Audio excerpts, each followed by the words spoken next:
Okay? Good morning, good morning, good morning guys. Good morning guys. Ito tayo. Magluluto tayo ng deng suso. Ginataang suso. Yan. Lagyan ko ng setaw. Lagyan ko ng kalabasa. Tapos ito ngayon, naggigisa ako ng ng sibuyas at luya. And then, meron pa akong isang guys, ingredients. Pakita mo nga. Andun sa lamesa.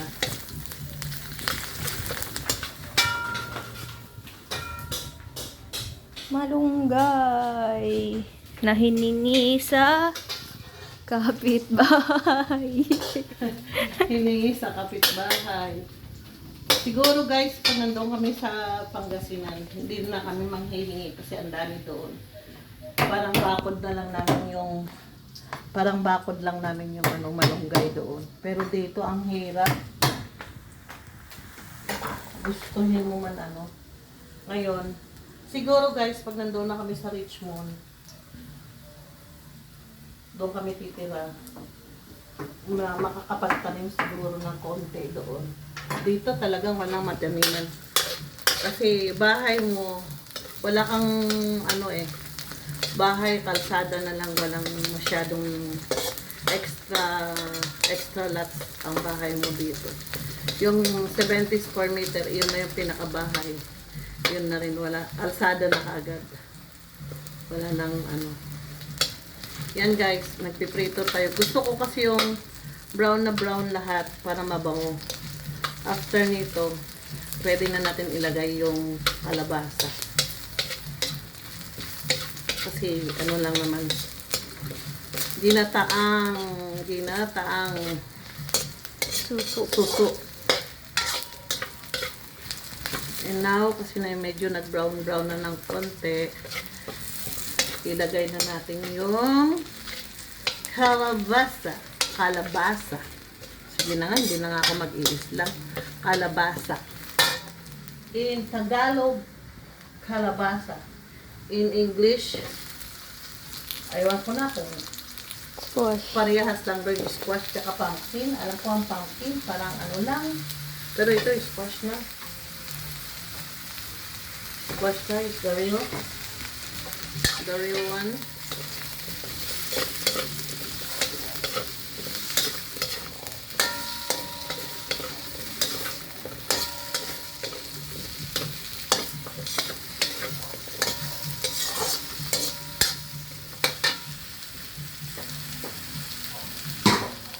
Then we put the pangalawang gata ng coconut. Ganito ako guys. Kanya-kanya tayo ng procedure sa pagluluto guys. Pero ganito ako magluluto. And then, pag medyo maluto na, saka natin ilagay yung pang unang gata. Yun na guys, we have to wait until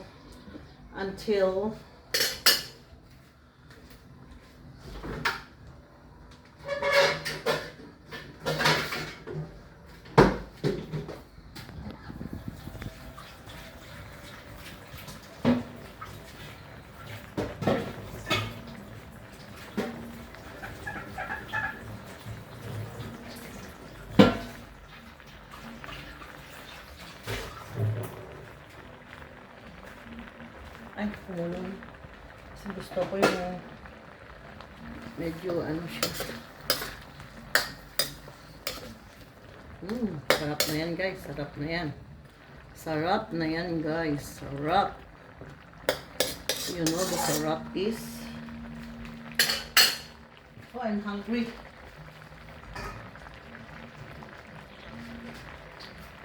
Okay. Guys, lagay na natin sa seto. Kasi medyo iba na yung kulay ng kalabasa. Kaya pwede na natin ilagay yung seto.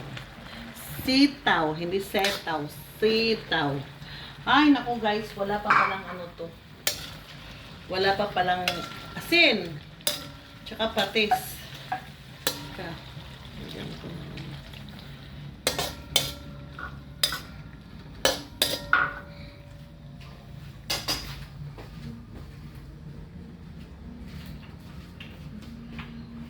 We put some salt in.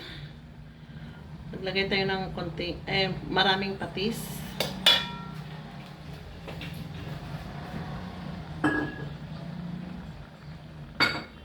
Saan ba yung magic sarap na yan? Bakit di mo tinuloy? Baka siya ko ng nila.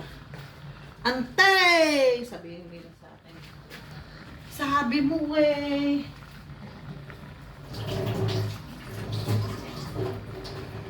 Paminta.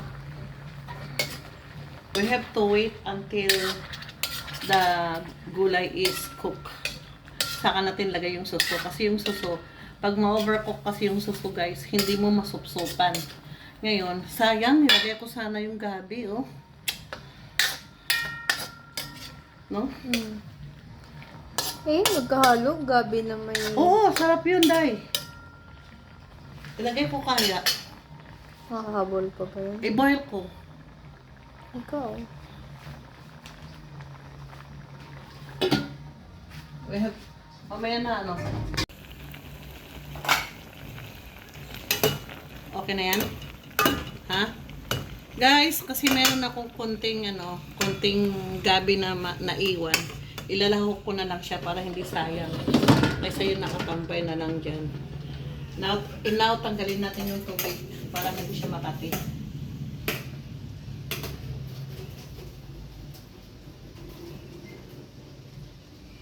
Tapos ngayon, saan ka makakita guys ng ginataang suso na may gabi? Ayan. Diba guys? Halo-halo na yan guys. Mix halo-halo. Mekas. Ha? Wala. Oh, sarap. Mekas mo na yan. Abay! Pwede ko nang ilagay yung suso. Pero hindi pa luto yung gabi. Maluto na gusto yung gabi. Tikim tayo guys. Dito lang din sa, ano to? Sandok. Para... alat. Yan, Para magayuma. guys, ano to? Pagkain Ilocano to guys. Kaya baka sabihin nyo, ano bang pagkain to? Merong gabi, may kalabasa, may, ano ba to? May setaw, may sili. Ngayon guys, ito ang pinaka the best suso. You know how to do, you know how to soup like this? Oh, this is delicious guys. Really. Malilimutan mo ang mga katabi mo. Malilimutan mo ang pangalan ng asawa mo. Yuhuu! Jujujuju! Basher! Kami! Basher! Hindi na kayo kakain mo. Mamaya ulit. Shout out. Shout out kay... Lagay na natin yung suso. Ayan. Ha? Pwede. Dudugtong-dugtong. Chuchu! Achu-chu-chu-chu! Yan, ang ating ulam ngayon guys. So, sarap yarn. O, saan kayo makakita ng ganyan guys? Sa akin lang. Halo-halong gulay na may suso. Hantayin natin siya kumulo guys. Pag kumulo na, okay na. Kasi, pag i-overcook din yung suso, hindi siya malips to lips. Hindi siya masup-sup.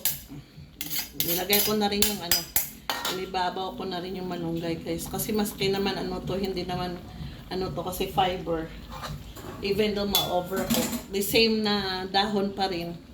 At least kung na-overcook, yung sustansya ng malunggay, maipupunta doon sa pinakasabaw. Kasi sabaw lang, ulam na guys. Ayan. We have to wait for it and then mix it. Mamaya ulit, takpan natin muna ng konti. Okay, dami mong i- Guys, tignan natin na yung ating niluto. Okay, tutong. Yan na guys. Halo-halo yan guys. Oh my God, may gabi. Yun nga lang, masarap sana to guys kung may sili. Kaso lang yung asawa ko duwag sa sili. Nag-asawa pa ako ng duwag sa sili guys. Oh, ako pa naman ay favorite ko ang sili. Saan kayo? Sino guys yung mga asawa ay katulad kong mga duwag sa sili? Sa sili lang naman kinakaduwagan guys. Joke lang. Joke lang guys. Kasi siya, meron siyang almoranas. Before daw matakaw siyang kakain ng sili. But then, nagkaroon siya ng konting ano sa katawan. Ayan na yung, ito yung gabi.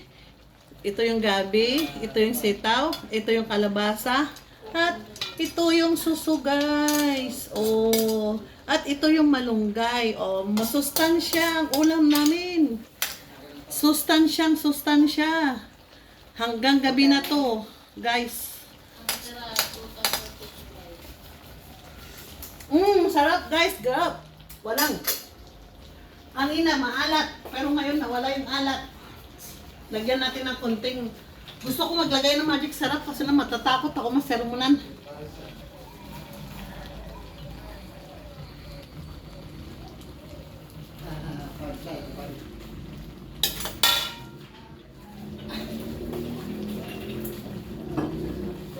Hanggang gabi na ulam na yan guys. 55 ba?